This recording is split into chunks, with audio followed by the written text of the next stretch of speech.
people get it right all the time. Nigeria exports brains. We've had a lot of brain drain. Look at the panelists. Let's give them a round of applause.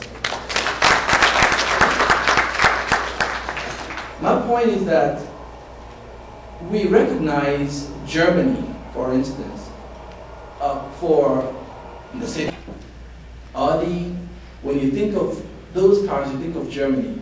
When you think of that, you think of efficiency and reliability. When you think about USA, if you're overseas, you hear of Microsoft, you think of USA. You think of McDonald's, you think of USA. These are the ambassadors, the diplomats of their countries. We are the diplomats and ambassadors of Nigeria. Nigeria exports high-quality, entrepreneurial human capital to the world. We should be very proud of that. We should give ourselves a round of applause. Thank you. So next time we'll have to make sure we celebrate the essence of Nigerians. Our essence is that we export to the world high-quality human capital. Having said that, we want to invite our first panelist, and I'll start with. Was she here now? Okay. I'm told that Ufoma Baho is here now. Oh, please, could you come and take a seat? Let's give her a round of applause.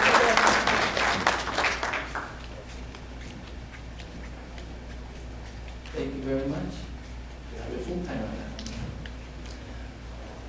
Wonderful. So I will invite Professor Juliet Ilu. Dr. Ilu is, as you've seen in your information, I don't know if you have that. She's a professor of economics, very renowned professor of economics, and we're so proud of it. And I can go on and tell you all the leadership positions she holds in the world of economics today as the president of the National Economics Association. Is that correct? Yes. Her presentation is titled "The Economic Development Landscape in Nigeria 50 Years Later." Dr. Ilu.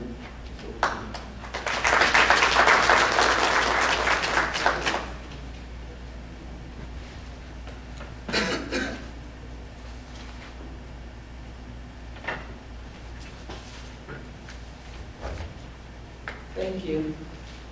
Good evening, all. The course observed here, as we say in Nigeria and here in the US. Before I begin, I think I would like to thank Titus Ulukere for making this possible, and the other people that worked so hard to put this together, and also the CJ who's back there, Honorable Okafor. Well, when I was asked to give a talk, I really did not want this to be exercise. I just wanted something really simple, and hopefully I can go more into details if people have questions. Again, my name is Juliet Ilu, and I teach at Morehouse. Some of you know me as Spelman. I know a lot of people here that identify me more as Spelman. I'm on leave from Spelman to Morehouse.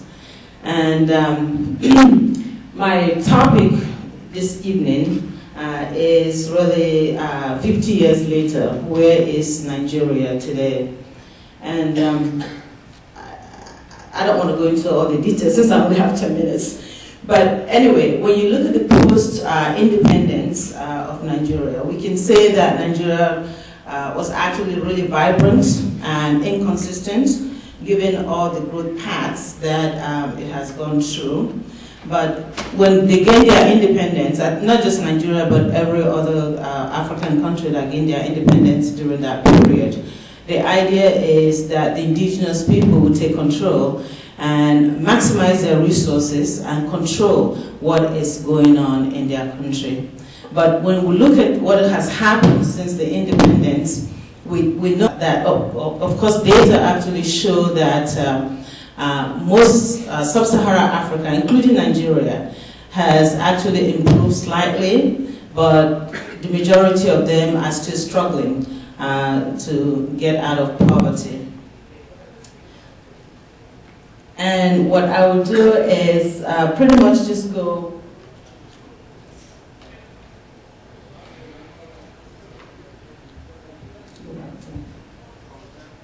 Yeah, the first one. Let's go back to the first one. From 1960 to 1970.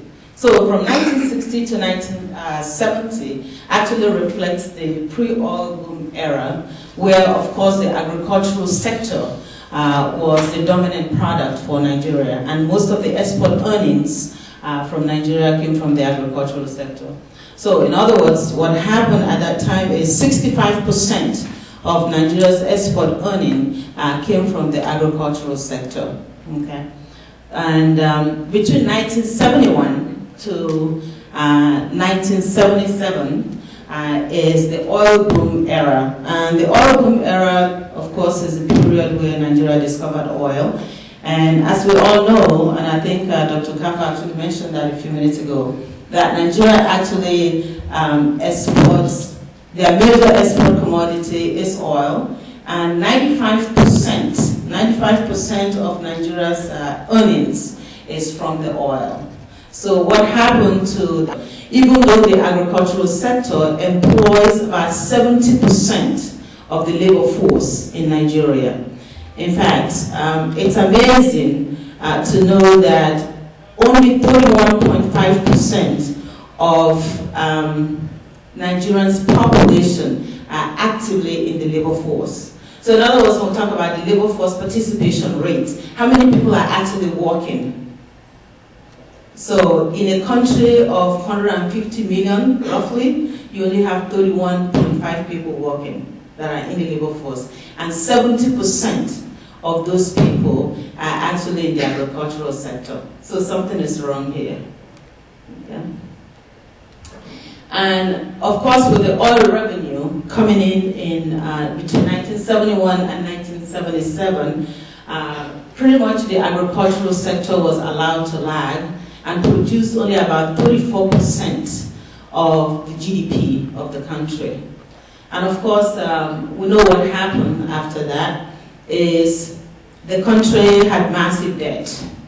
And we went into the era of the Structural Adjustment Program, the SAP program, because of the lagging sector of the agricultural sector here. So the Structural Adjustment Program was not very good for us, by the way. As I will show you in my chat, I promised myself I wasn't going to make this an academic exercise, but unfortunately, they say picture is worth 8,000 words. So I guess I have to make that available. Okay. And during the Structural Adjustment Program, the Naira, of course, was devalued, as we all know, and the income per capita of Nigerians actually declined due to the austerity measure during that period. And then in 1994 to 1998 is what I call the guided deregulation. The guided deregulation was actually meant for the financial sector of the country. And what happened was, due to the bad economy, or the performance of the economy, decided to deregulate the banking sector to actually stimulate the economy, and which of course was not working as well as it should work. And then of course 2001, we had the NEPID, the popular name NEPID, which is the new initiative for Africa's development, which was initiated actually by President Obasanjo when he was in office. That was his baby.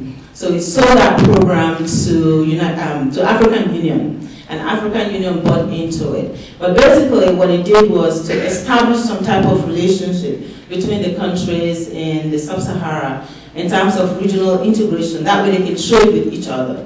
Rather than just exporting oil, they can also have domestic production whereby they can export some goods to Ghana, Senegal, Côte d'Ivoire, and the other parts of the country. So, and then of course 2005, remember Dr. Ngozi Iweala, with the debt relief and the Paris Club came into play, where Nigeria's debt was forgiven.